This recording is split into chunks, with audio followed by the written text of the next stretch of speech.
طارق جمیل نے حضرت یوسف کی گستاخی کی، اس سے رجوع کیا ہے یا نہیں؟ ہاں، مولانا طارق جمیل صاحب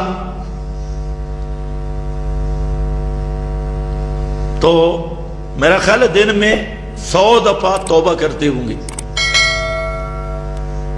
تب جا کے کہیں کھاتا پورا ہوگا، لیکن تجدید نکاح بھی ضروری ہے، صرف توبہ سے کام نہیں چلے گا۔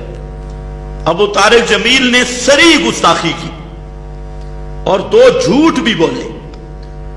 کہ حضرت یوسف علیہ السلام کا منہ کالا کر کے مصر کے بازاروں میں پھرایا گیا۔ اب یہ حضرت یوسف کی توہین بھی ہے اور حضرت یوسف علیہ السلام پہ جھوٹ بھی ہے۔ اب رجوع کیا، اور رجوع جو کیا تو اس میں بھی فراڈ کیا، سری بے ایمانی کی،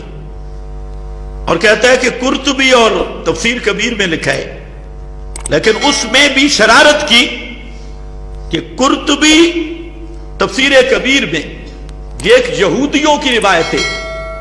اسرائیلی روایت، اور اس کے آگے صاف لکھا ہے کہ یہ موضوع ہے، من گھڑت ہے۔ اب موضوع روایتیں بیان کرنا کہ فلانی جگہ پہ بھی لکھا ہے، ویسے تو ابن ماجہ میں بھی لکھا ہے کہ ایک بکری نے کچھ قرآن کھا لیا۔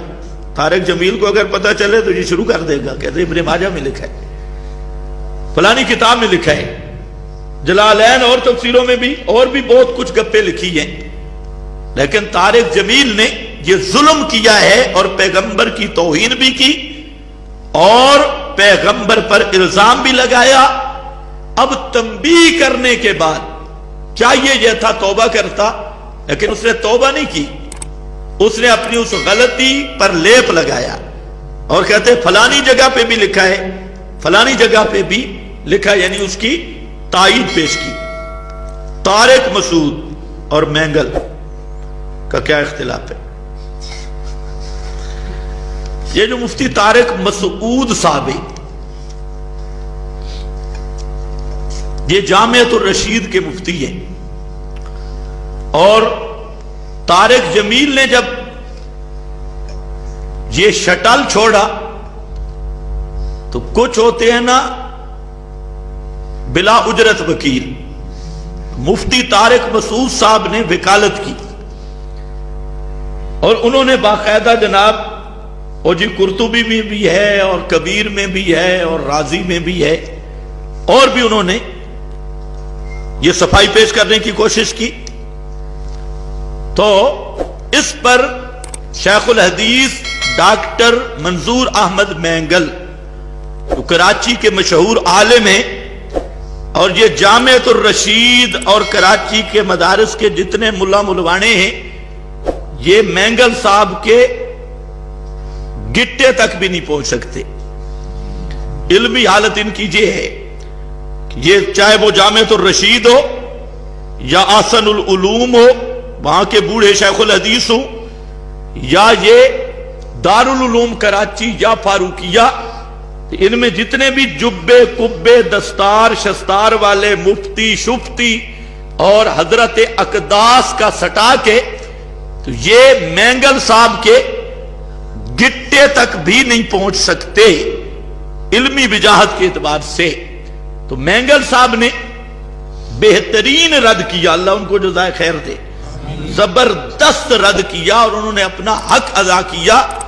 مفتی طارق مسعود کا بھی صحیح اپریشن کیا اور طارق جمیل کا بھی، دونوں طارق اکٹھے ہو گئے، تو انہوں نے دونوں کا کیا۔ اب اس کے بعد پھر مفتی طارق مسعود، اب چاہیے یہ تھا کہ توبہ کا اعلان کرنا چاہیے، مفتی طارق مسعود صاحب کو بھی توبہ کا اعلان کرنا چاہیے، لیکن پھر اس نے کلپ دیا، اور کلپ میں پھر چالاکی کی، کہتے میں نے تو طارق جمیل کا دفاع ہی نہیں کیا تھا، تو ایک ضرب مینگل کی لگی، اب کہتے دفاع ہی نہیں کیا تھا، اور میں نے تو کہا کہ آگے اس نے ایک نیا شگوفہ بھی چھوڑا کہ رجوع فقہی مسائل میں ہوتا ہے۔ ماشاءاللہ، یعنی جو کسی پیغمبر کی توہین کرے اور پیغمبر پہ جھوٹ بولے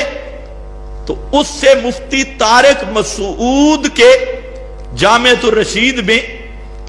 مسئلہ یہ ہے کہ اس سے رجوع کرنا بھی کوئی ضروری نہیں ہے. تو کہتے ہیں رجوع تو فقہی مسائل میں ہوتا ہے، تاریخی مسائل میں نہیں. اب یہ ہے ان جامعۃ الرشید کے مفتیوں کی حالت. اور پینٹ پتلون پہن کر پینٹ پتلون والوں کا استقبال کرنا ان کو آتا ہے. تو آپ خود سمجھ سکتے ہیں کہ فقہی مسائل میں تو رجوع ہے، لیکن ایک آدمی کسی پیغمبر کی توہین کرے اور پیغمبر پہ جھوٹ بولے، بہتان لگائے، تو اس پہ رجوع بھی ہوگا، توبہ بھی ہوگی اور تجدید نکاح بھی ہوگا. یہ مفتی طارق مسعود کو بھی بات سمجھ لینی چاہیے.